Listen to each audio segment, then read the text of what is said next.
Good morning, metalheads of the internet. New episode, albums I missed, blah, blah, blah, blah, blah. You know the drill, who cares? I don't. Why was July so sucky and dumb and lame? What happened? What have we done to upset the metal gods? So much so that they would take from us the well of precious metal. What happened? What happened? Thank God for the Tenacious D controversy, I guess, because otherwise I'd have had no material to work with.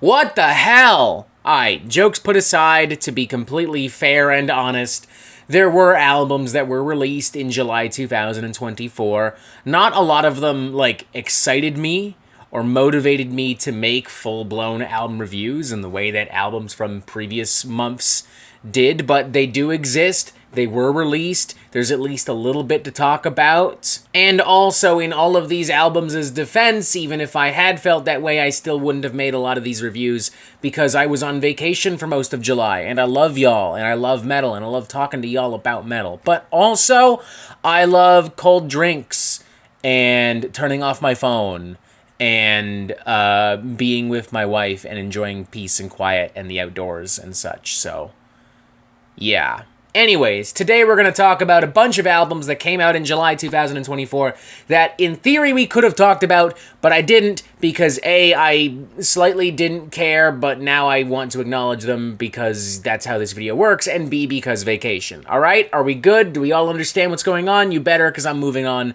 with or without you. Too bad, cry about it. First up, we have Dark Side of the Brain, the debut album from Flat Black featuring Jason Hook of Five Finger Death Punch fame, and this might be the most utterly fucking boring record I've heard all year in any genre whatsoever.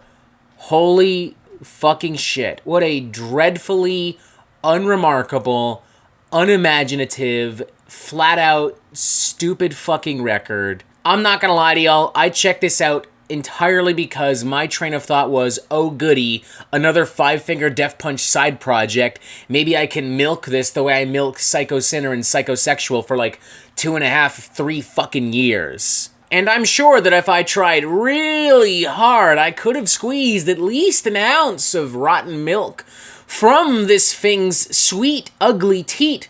But alas, the only thing I have to say is that there is nothing to say. It's just an utterly dull, lifeless, edgy, butt rock stadium metal record. It's everything that Five Finger Death Punch does so fucking poorly, but with a little bit more metalcore influence thrown into the mix.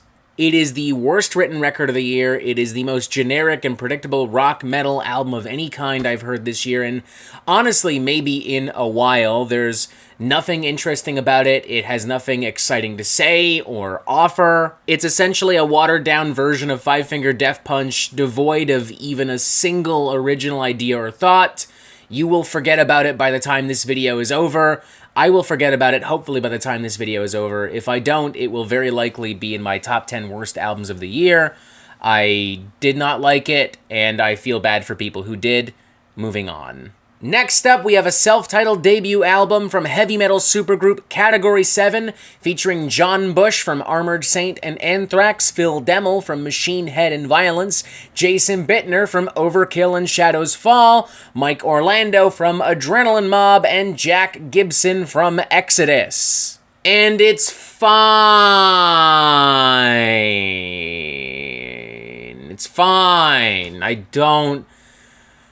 don't care. Whatever. I mean, it's better than the Flat Black record, but I mean, that's not exactly high praise. Here's what I will say. If you're in the mood for a fun, basic, meat and potatoes, heavy metal record with a few thrashy riffs here and there and some big choruses and classic metal hard rock pyrotechnics, then good news. You'll probably get at least half a kick out of this album. Personally, I thought it was kind of boring, but you know what? It's got energy, it's well produced, it's not a complete, lifeless, edgy dud in the way that the Flat Black record was.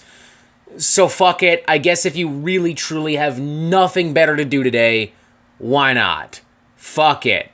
Next up, we have another self-titled debut album, this time from Paul Di'Anno's Warhorse, featuring Paul Di'Anno from Iron Maiden, who you may recognize, or may not, depending on your age, as the former lead singer for Iron Maiden, having performed on their first 2 albums, the self-titled debut and Killers.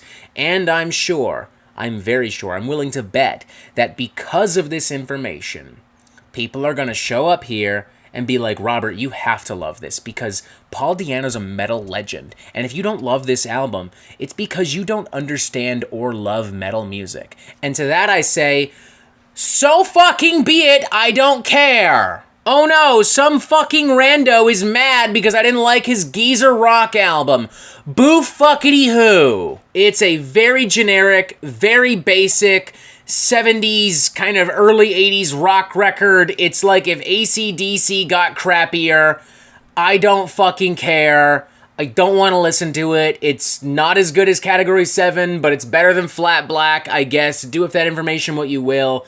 God, we're starting off on a fucking shit note. What the fuck? Look, I don't know for sure if there is or isn't a God. I've never been an especially religious or spiritual person.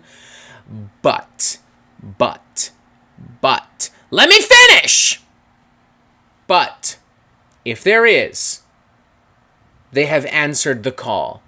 They have heeded my words and brought upon me something finally kind of interesting and not geezery to talk about, because now we have Beyond the Aeon's debut album from Octoploid, a funky, dynamic, immersive blast of psychedelic, progressive, melodic death metal. It's got muscular and mighty melodic death metal riffage and poundings and beat downs and synth work and gang vocals and surf rock style aesthetics and psychedelic atmospheres and such, and different dynamics and progressive songwriting structures and rhythms and such that I would expect from like maybe Opeth or even Amorphous or even Vulture Industries. It's just weird and adventurous, and maybe it could benefit from a little bit more balance and focus and cohesion. It does feel a little aimless and jammy in some parts, but you know what?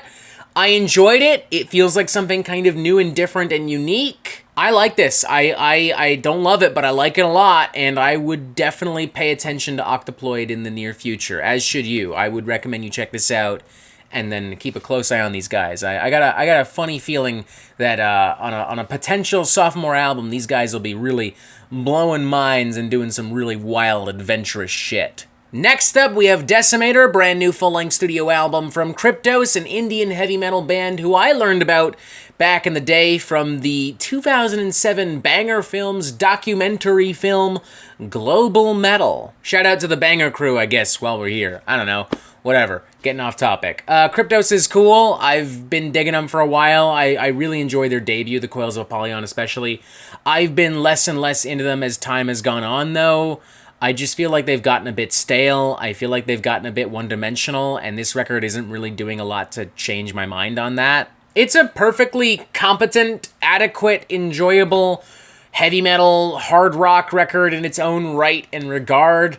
I'm just not, like, really feeling it. And that might partially be because of the fucking boring-ass geezer metal dreck that I was just subjected to via Category 7 and Paul Di'Anno's Warhorse.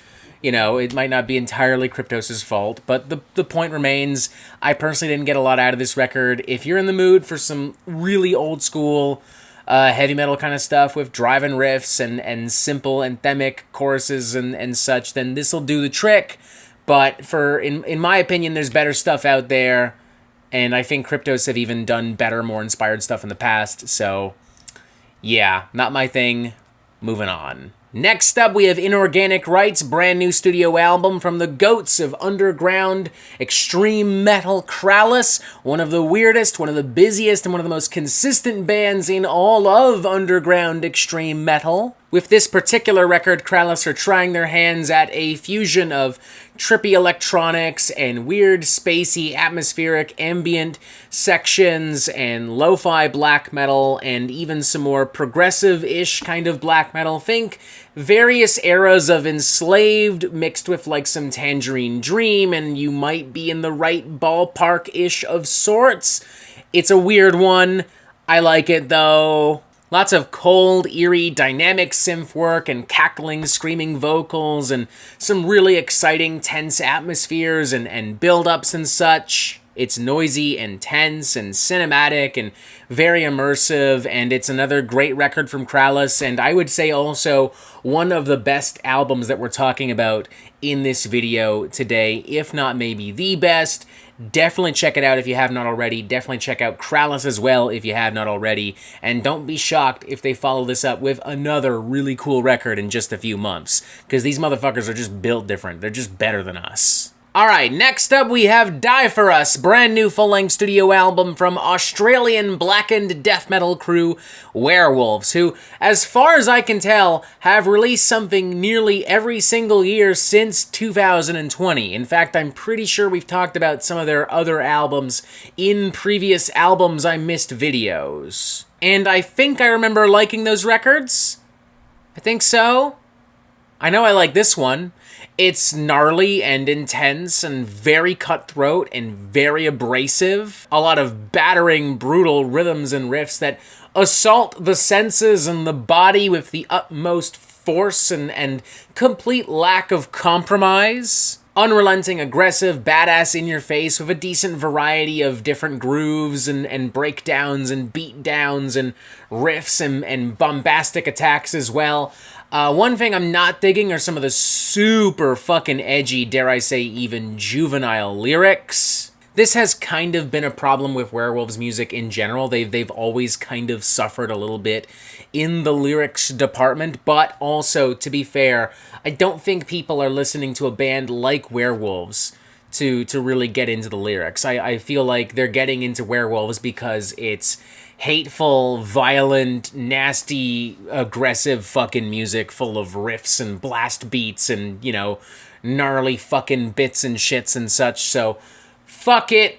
Whatever. Next up, we have Under the Reviled Throne, sophomore studio album from American technical death metal crew Summoning the Lich. I dig it. It's got epic lyrics and tones and themes and lots of explosive, hyper-technical outbursts and crushing grooves and multi-layered venomous vocal assaults and melodic licks and undertones here and there as well. It's like a hyper-technical take on like the Black Dahlia Murder, like kind of middle era Black Dahlia Murder, Deflorate, Ritual, Everblack, that kind of stuff. I'm also reminded to a certain extent of like Skeletal Remains. We're by no means reinventing the modern death metal wheel here. In fact, I will say I maybe found it slightly predictable in some points, but you know what? It was fun. It's well made, it's crushing, it's brutal, and it does at least have a few twists and turns here and there. Like, it's just varied enough in a lot of the riffage and the different melodies, and, you know, it plays around with different types of grooves and passages, you know? It's not, like, the most intuitive or ambitious record, but it does just enough to get by, to feel fresh, and to be fun. Next up, we have Visions of Collapse, brand new full-length studio album from Canadian black metal crew Lional Shroud, and of course, because it's Canadian, it's automatically good. As we all know, of course, duh, it's Canadian black metal. What more needs to be said? In my opinion, nothing, but just in case you're in the minority, in case you're stupid and feel otherwise, here's some cool things about this record.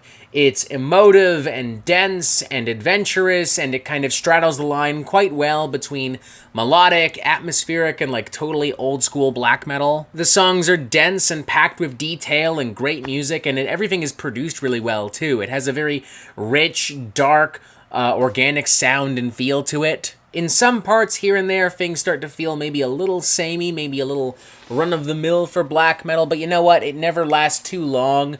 There's different vocal tactics and different types of riffs and progressions that keep things moving along quite nicely. Really strong, really cold, really cool. This music is maybe more befitting of like a really cold, depressing afternoon than a bright, sunny summer day, but nevertheless, check it out. Next up, we have The Savage Winds to Wisdom, brand new sophomore studio album from Black Lava. Definitely some very cool stuff happening here. Very chaotic, monstrous, dark, ominous, foreboding, blackened death metal, very forceful, very immediate, very heavy, a lot of pummeling, sharp percussion, and very blunt riffage and aggravated vocals. and the whole thing just consistently sounds like it's trying to summon like some Cthulhian Lovecraftian monster of sorts, you know? It kind of reminds me of Sulfur Aeon in that sense, but like a little bit more like blunt and forceful. I will say though, unfortunately, I think the production hurts this record in some aspects. I think sometimes it's a little too hollow.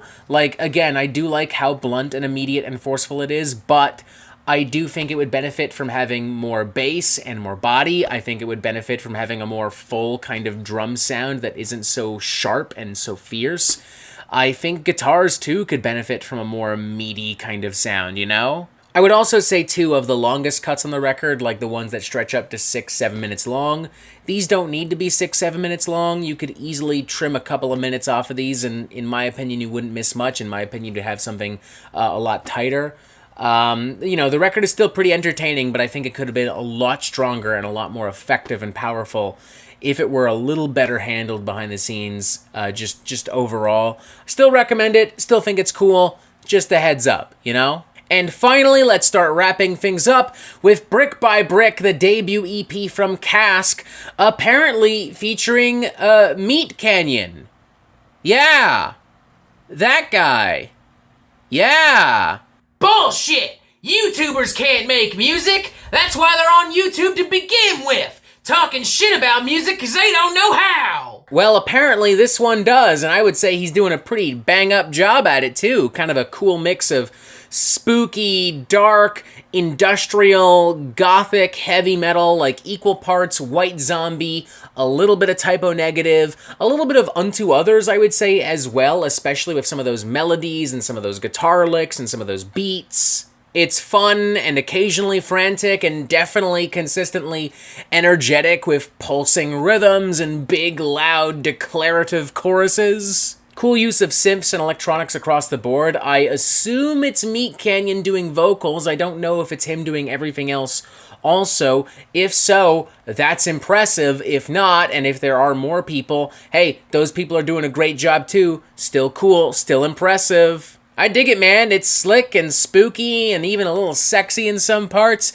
Definitely fun all the way through. I would definitely say check it out. I'm not sure how permanent of a thing Cask is. I know Meat Canyon obviously has his YouTube stuff, the Meat Canyon channel and the Papa Meat channel, so, you know, that all keeps him pretty busy, but I would hope he does more, because I would like to hear more.